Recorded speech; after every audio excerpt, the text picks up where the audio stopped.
Most visitors to Thailand see the smile, they see the why, the pressing of palms together, and they understand it is a beautiful gesture of greeting. But if you look closer at the height of the hands, the tilt of the head, and who initiates it first, you start to see the grid lines of an invisible architecture.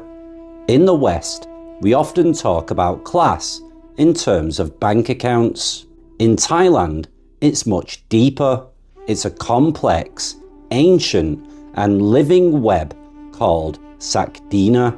It dictates not just how you speak, but how you sit, which pronouns you use, and where you fit in the cosmic order.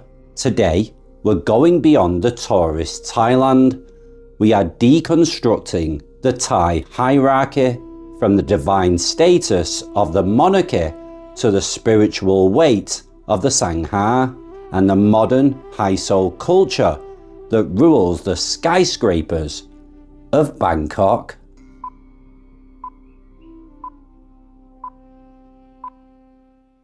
To understand 2026 Thailand, we have to go back to the 15th century. King Boromat Relakanat codified a system known as Sakdina. Sakdina literally translates to power over fields. In this system, every single person in the kingdom was assigned a numerical rank based on the amount of land they were theoretically entitled to. A slave was worth 5 points. A commoner was worth 25. Top officials could have 10,000.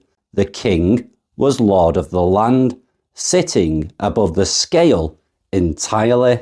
This wasn't just a tax bracket, it was a legal identity. If you were in a legal dispute, your Sakdina determined your fine or your payout. While the formal system was abolished in 1932, the mentality of Sakdina never left. It created a high water, low water social dynamic. In Thailand, you are always either Puyai, a big person, or Punoi, a little person. Now, at the absolute top sits the monarchy, but it's not just a political office. In the Thai mind, the king is Dhamaraja, a king who rules by Buddhist law. There are two Thai concepts you must know: Bun, merit, and Baramai, virtue, charisma. Bun is the spiritual credit you've earned from past lives. If you are born into the royal family, it is viewed as evidence of immense merit accumulated over centuries. Baramai is the power that comes from being a good person. This is why the hierarchy is so hard to challenge. Too many, the social ladder isn't unfair, it's a reflection of spiritual reality. When you see Thais prostrating on the floor before royalty, it isn't just about power, it's an acknowledgement of a soul that has reached a higher level of the karmic climb. Even the language changes here. The royal court uses Ratchasap, a special version of the Thai language used only when speaking to or about the monarchy. You don't eat like a king, you savoy. You don't sleep, you bansom. There is one group that technically sits outside the secular Sakdina, the Sangha, or the monkhood. In a Thai room, a billionaire CEO will still bow to a 20-year-old monk who owns nothing but a bowl and a robe. Why? Because the monk has renounced the world. By putting on the saffron robe, they ascend the hierarchy. But don't be fooled. The Sangha has its own internal hierarchy. There is a supreme patriarch, followed by a council of elders. There are monk ranks, granted by the king. This creates a parallel ladder where status is defined by years in the robe and mastery of Pali scriptures.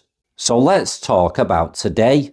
If the king is at the top and the monks are to the side, Who runs the daily grind? Enter the high so, high society, and the military elite. Modern Thai hierarchy is a circle of power. It's often described as a tripod. The monarchy, the military, and the wealthy business families, most of Thai Chinese descent. In the West, we love the self-made man story. In Thailand, lineage matters more. Who is your father? What was your school?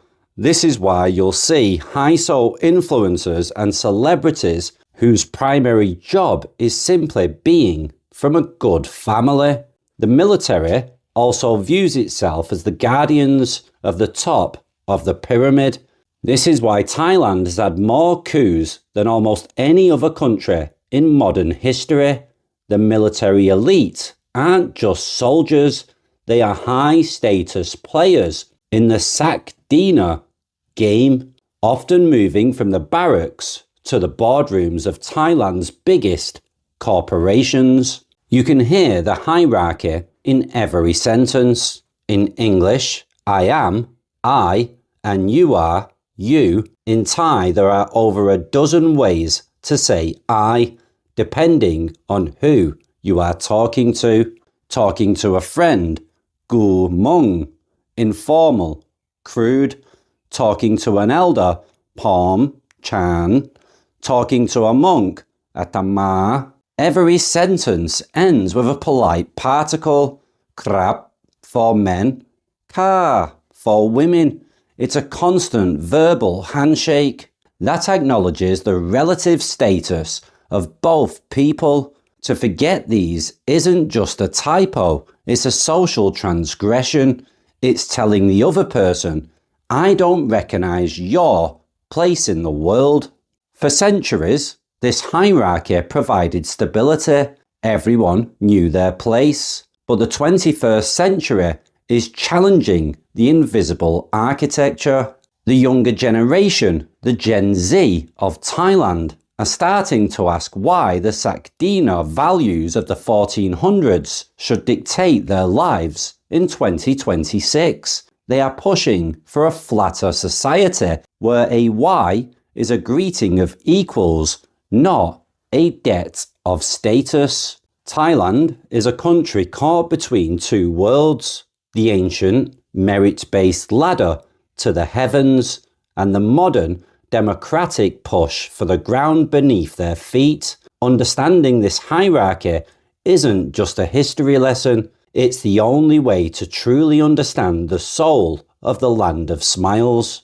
So next time you see that smile or that Y, remember, you're not just seeing a greeting, you're seeing 1,000 years of history compressed into a single elegant gesture. This has been Thai Talk with Dan Unleashed. Don't forget to like and subscribe for more episodes. Take care and ciao for now. Bye bye.